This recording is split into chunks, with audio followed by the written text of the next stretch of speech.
ስሜቶቻችንን ማስተዳደር መቻል አለብን። መናደዴ ውጤቱ ምንድን ነው? አሁን ከሰው ጋር ልጣላ ነው። ዝም ብሎ አዝኜ መዋሌ ውጤቱ ምንድን ነው? ቀኔን ላቃጥል ነው በሐዘን። ለምን ብዬ ነው ቀኔን የማቃጥለው? ከዛ ደግሞ ድንገት ተነስተን የምናረጋቸው በንዴት ወይ በቁጣ ከምናረጋቸው ነገር መቆጠብ እንዳለብኝ ይማራለሁ፣ እቆጠባለሁ። አሁን እነዚህን ካልሆኑ ኢሞሽናል ኢንቴሊጀንስ ከሌለና ማኔጅ ካላረግናቸው ከሰዎች ጋር እንጋጫለን፣ ተስማምተን መኖር አንችልም፣ በየመንገዱ ልንጣላ እንችላለን። የኛ ኢሞሽን ነው ያንን የሚያደርገው። እና የሚጠቅሙ ነገሮች አሉ። ለምሳሌ መጽሐፍ ጆርናሊንግ የሚባለው ነገር ይጠቅማል፣ በጣም ይጠቅማል። ሌላው አንዳንድ ጊዜ መቀለጃ ተደርጎ ይወራል፣ ዲፕ ብሬዚንግ። አሁን ሰው በሚናደድበት ጊዜ፣ በሚጨነቅበት ጊዜ፣ በሚከፋሽ ጊዜ፣ ያውን ሳይንስ ነው። ይሄ በሞቲቬሽን ላይ ሲቀልዱ ይቀልዱበታል፣ ግን ሳይንስ ነው። ዲፕ ብሬዚንግ በጣም ጥልቅ መተንፈስ ማለት ነው። እንዴት ነው የምታደርጊው? አየር በጣም ወደ ውስጥ ትወስጂና ከዛ ትንሽ ያዝ ታደርጊዋለሽ። ከዛ በረዥሙ ነው የምታስወጪው። ይሄ ዲያፍራም የሚባለው ከሳምባችን በታች ያለው ጡንቻ ወደ ላይ ይሆናል። አስገባው። ከዛ ትንሽ ሆልድ አደረኩት። ከዛ በረዥሙ ነው። ይሄ ኢሞሽን ላይ ይሰራል። ሳይንስ ነው ይሄ፣ ሞቲቬሽን አይደለም። እና ብሪዚንግ፣ ዲፕ ብሪዚንግ በጣም ይረዳሻል እዚህ ላይ። ከዛ አሁንም ኢሞሽን ማኔጅመንት ስሜት ክህሎት ላይ የትኛውን ኢሞሽንሽን እንደምታወጪው ማወቅ። ለምሳሌ በጣም ተናደሻል፣ እንደ ጩሂ ብሎሻል፣ እዚህ አታረጊው። አለቆችሽ ፊት አታረጊው። መኝታ ቤትሽ ገብተሽስ ትራሱን መደብደብ ትችያለሽ፣ ብቻሽን ሆነሽ መጮህ ትችያለሽ። ይውጣ። ሰፕሬሽን አይደለም አወጣጡ ነው እንጂ መውጣቱ ልክ ነው። ስለዚህ መኝታ ቤት ገብተሽ ትራስሽን መምታት መብትሽ ነው፣ መጮህ መብትሽ ነው እንዲወጣ። ለቅሶ ይመጣብሻል። አሁን እዛ ጋር ከምታረጊው ብቻሽን በምትሆኝበት ጊዜ ብታለቅሺ፣ ወይም እኔ ቢሮ ደግሞ መተሽ ብታለቂ ብታለቅሺ አር ዌልካም ስለሚለቀስ እኔ ቢሮ ወደብ እና ይሄ ይረዳል። ከዛ ለራስሽ ደግሞ ስፔስ መስጠት ይባላል። ለምሳሌ የሆነ አንዳንድ ኢሞሽኖች በሚመጡብሽ ጊዜ ወክ ማድረግ፣ ወተሽ ወክ ማድረግ፣ ጓደኛሽ ጋር መደወል፣ ምትወጃት ጓደኛሽ ጋር መደወል፣ ከእሷ ጋር ከጓደኞች ጋር ማውራት። አሁን ማኔጅ እያደረግን ነው ስሜቶቻችንን። ዲፕ ብሬዚንግ፣ ጆርናሊንግ መጽሐፍ፣ ከጓደኛሽ ጋር ማውራት፣ ወክ ማድረግ፣ ኤክሰርሳይዝ መስራት፣ ይሄ ማኔጅ ለማድረግ የሚጠቅምሽ ነው። ከዛ አሁንም ለዚሁ ለኢሞሽን ማኔጅ ለማድረግ ምን ይጠቅማል? የሚያስቁ ቪዲዮዎችን ማየት። የሚያስቁ በጣም አሪፍ አሪፍ ኮሜዲያኖች እኮ አሉ፣ ጨዋ ቀልድ የሚቀልዱ። ስለዚህ ቀልዶችን ማየት፣ ፈኒ ቪዲዮስ ማየት ይመከራል። እሱም ደግሞ ጊዜ የለንም ወይ አንድ ቀን ለብቻው ስለሳቅ እንሰራለን እንጂ ቴራፒ ነው። ፔት ካለሽ፣ ውሻ ካለሽ፣ ድመት ካለሽ ከነሱ ጋር መጫወት ያጠፉታል። ሐዘንሽን፣ ንዴትሽን ምናምን ያጠፉታል ከነሱ ጋር መጫወት። ከዛ ደግሞ ጸሎት፣ ሜዲቴት ማድረግ፣ ማሰላሰል፣ ቅዱሳን መጻሕፍትን ማንበብ ስሜታችንን ማኔጅ ያደርጋል። ስለዚህ አሁን ሰልፍ አዌርነስ ስሜቶቻችንን ለየናቸው፣ አወቅናቸው።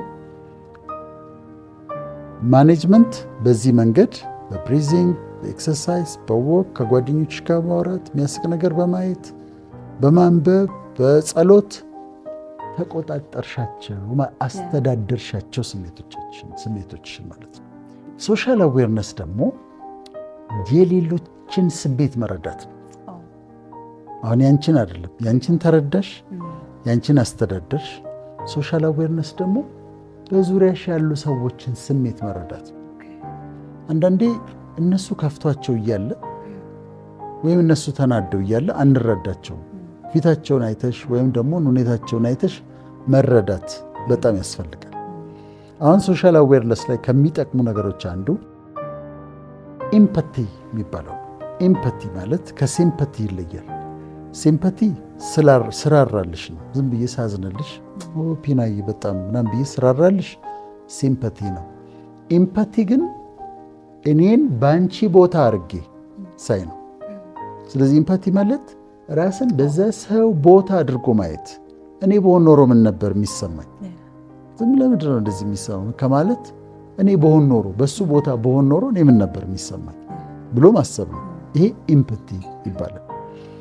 ከዛ ኢምፓቲ ብቻ ሳይሆን ፐርስፔክቲቭ ደግሞ አለ። ፐርስፔክቲቭ ደግሞ ማለት አሁን ይሄ ክፍል እኔ ከተቀመጥኩበት የሚታየኛል፣ አንቺ ደግሞ ከተቀመጥሽበት የሚታይሻል። እነዚህ ሁለቱ የተለያዩ ፐርስፔክቲቭስ ናቸው። በአንዷ ልጅ ምሳሌ ላስረዳሽ። ኢንተርናሽናል ስኩል ነው የምትማረው። ልደቷን አከበርን፣ አብረን ምሳ በላን ምናምን፣ ልደቷን አከበርን፣ እንደዚህ ያደረገን። ከዛ ስካይላይት ልደቴ እንዲከበር ፈልጋለሁ አለች። ለምንድን ነው ስካይላይት የሚከበርልሽ አልኳት። ጓደኞቼ ጋር አብሬ አለች። አሁን ለእኔ ምንድን ነው አስፈላጊ አይደለም። በቃ እዚህ ተከብሮልሽ አብረን ወተን ከእህቷ ጋር ከመጀመሪያው ልጄ ጋር አብረን ወተን ብለን ምን ያስፈልጋል? በእሷ ፐርስፔክቲቭ ሳይወስ ይሄ ነው። ይሽ አሁን በአንቺ ሳይድ አየሁት አይደለም፣ በዚህኛው ሳይድ ደግሞ ያዋለሁ። አሁን በእሷ እይታ ሳየው እሷ ብዙ በርዝዴዎች ተጠርታለች። እዛ የትምህርት ቤቱ ልጆች አፎርድ የሚያደርግ ጥሩ ገንዘብ ያላቸው ልጆች ቤተሰቦች ስለሆኑ በርዝዴ ሸራተን አድርገዋል፣ ሂልተን አድርገዋል፣ ስካይላይት አድርገዋል፣ ተጋብዛለች አይደል። አሁን በእሷ እይታ ሳየው እሷ የጓደኞቿን ልደት ተጠርታ ትልቅ ሆቴል እሷ ካላረገች ሊሰማት ነው።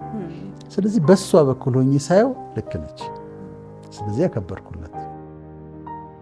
አሁን ይሄ ፐርስፔክቲቭ ይባላል። በአንቺ አይን አየዋለሁ። ድርቅ ብዬ ከአንቺ ጋር መከራከር ሳይሆን እስቲ በጵንኤል ደግሞ አይን ልየው ብዬ በአንቺ እይታ አየዋለሁ ነገሩን። ከዛ አንደርስታንድ ለማድረግ ይረዳኛል።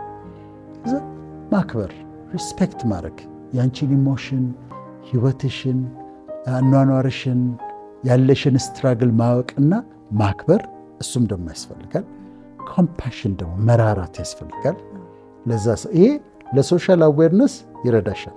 ሌላው ምንድን ነው? እዚህ ጋር ሶሻል አዌርነስ ሌሎችን ለመረዳት ባህላቸውን መረዳት።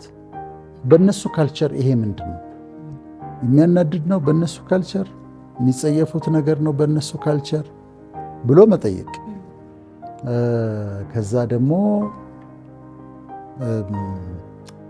አይንን ከራስ ላይ ማንሳት ይባላል። ከራስ ላይ ከኔ ላይ በቃ ኢትስ ኦል አባውት ሚ፣ እኔ ነኝ መከበር ያለብኝ፣ የኔ ስሜት ነው መጠበቅ ያለበት፣ እኔ ነኝ ማዘን የሌለብኝ፣ እኔ ነኝ መናደድ የሌለብኝ። ከራስ ላይ አይንህን አንሳ ነው ሌላው ትምህርት ሶሻል አዌርነስ። ከራስ ላይ አይንህን አንሳ፣ የሌሎችን ስሜት ተመልከት፣ ምን እየተሰማቸው ነው። ያንን ይሄ ሌላው ነው ሰልፊሽ አለመሆን ነው። ለሌሎች ማሰብ ሰልፊሽ አለመሆን ማለት ነው። ለሌሎች ማሰብ ነው። ከዛ ኮንፍሊክት በሚፈጠርበት ጊዜ ሶሻሊ ስንኖር እኔና አንቺ ልንጋጭ እንችላለን። ኮንፍሊክት ሲፈጠር ማኔጅ ማድረግ ቁጭ ብለን ምንድነው ጵንኤል ምንድነው ቀር ያለሽ የከፋሽ ነገር እስቲ ንገሪኝ ብዬ ጠይቅሽና ትነግሪኛለሽ። አንቺም ደግሞ ምንድነው የተፈጠረው ነገር ብለ ከዛ ማኔጅ እናደርገዋለን። ከዛ ይሄ ይሆናል። ሌላው ዲስክሪሚኔሽን መለየት። በሶሻል እንትኑ ስትሆኝ በሃይማኖት ላይ የተመሰረተ እነዚህ የኔ ወገን ናቸው፣ እነዚህ የኔ ወገን አይደሉም አለማለት። በብሔር እነዚህ የኔ ወገን ናቸው፣ እነዚህ የኔ ወገን አይደሉም አለማለት ደግሞ ይሄ ይጠቅማል። ስለዚህ በዙሪያሽ ያለውን ነገር በደንብ አድርገሽ ማወቅ፣ ጥሩ አዳማጭ መሆን፣ እነዚህ ናቸው ሶሻል አዌርነስ ነው፣ ዙሪያን ማወቅ። እሺ አሁን እስካሁን ምን አየን?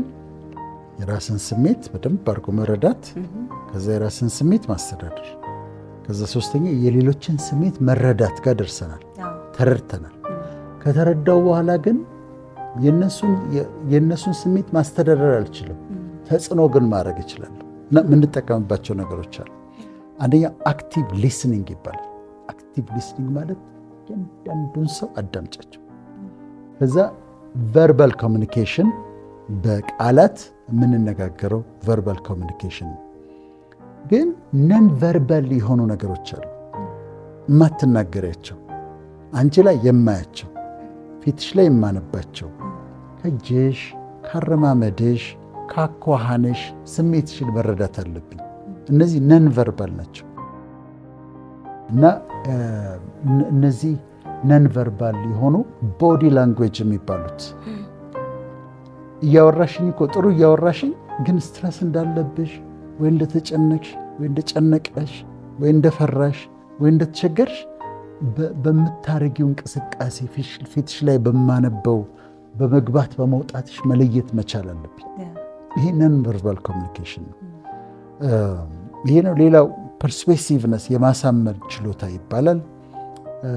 ማስተዋል፣ ዙሪያሽን ማስተዋል፣ ሰዎችን ማስተዋል፣ አብረውሽ የሚሰሩ ሰዎችን ማስተዋል፣ ለውጡን የዛ ቀን ያመጡትን ለውጥ ከአንቺ ጋር ጉዳይ ምንም ያልተገናኘ ሊሆን ይችላል።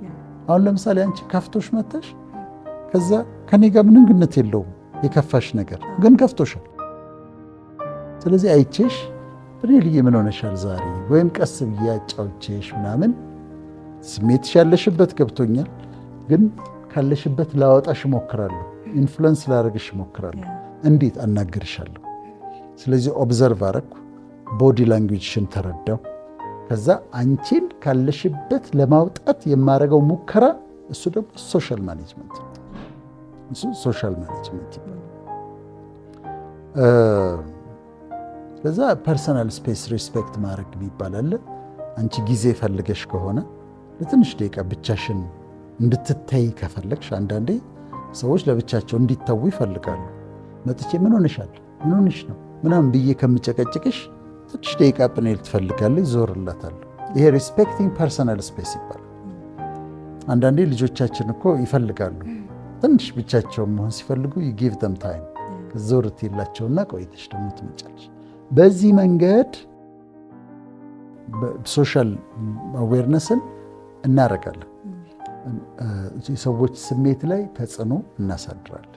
ሌሎች አንዳንድ ነጥቦች ለመጨመር ኮንቨርሴሽንን መጀመር ማለት ማዋራት አንቺ ትጀምሪያለሽ። ለምሳሌ ዝም ብሎ ሊሆን ይችላል እነሱ፣ ግን አንቺ ኢኒሼት ታደርጊና አንቺ ማዋራት ትጀምሪያለሽ፣ ጅማሬውም ማለት ነው። ከዛ ለኮሚኒኬሽን ደግሞ ሌላ ምን ይጠቅማል? አስኪንግ ኦፕን ኢንድድ ኩዌስችንስ፣ ክፍት የሆኑ ጥያቄዎች፣ የስ ኦር ኖ ጥያቄ ሳይሆን ምን ይመስልሃል የዚህ ጉዳይ፣ እንደ ሀገሪቱ ጉዳይ ምን ይመስልሃል፣ ወይም በዚህ ጉዳይ ምን ታስባለህ ብለሽ ስጠይቂያቸው ሰዎች በጣም ክብር ይሰማቸው። ስለዚህ ጉዳይ ምን ታስባለህ ብለሽ ስጠይቂያቸው፣ ምን ይመስልሃል ብለሽ ስጠይቂያቸው። ስለዚህ ይሄን ልንጠቀምበት ይቻላል። ሶሻል ስኪል ሌላው ስማይሊንግ ነው። ፈገግታ ለሰዎች መስጠት፣ ስማይል ማድረግ፣ በቃ እነዚህን የመሳሰሉትን ነገር አድርገሽ የእነሱን ደግሞ ስሜት አወቅሽ።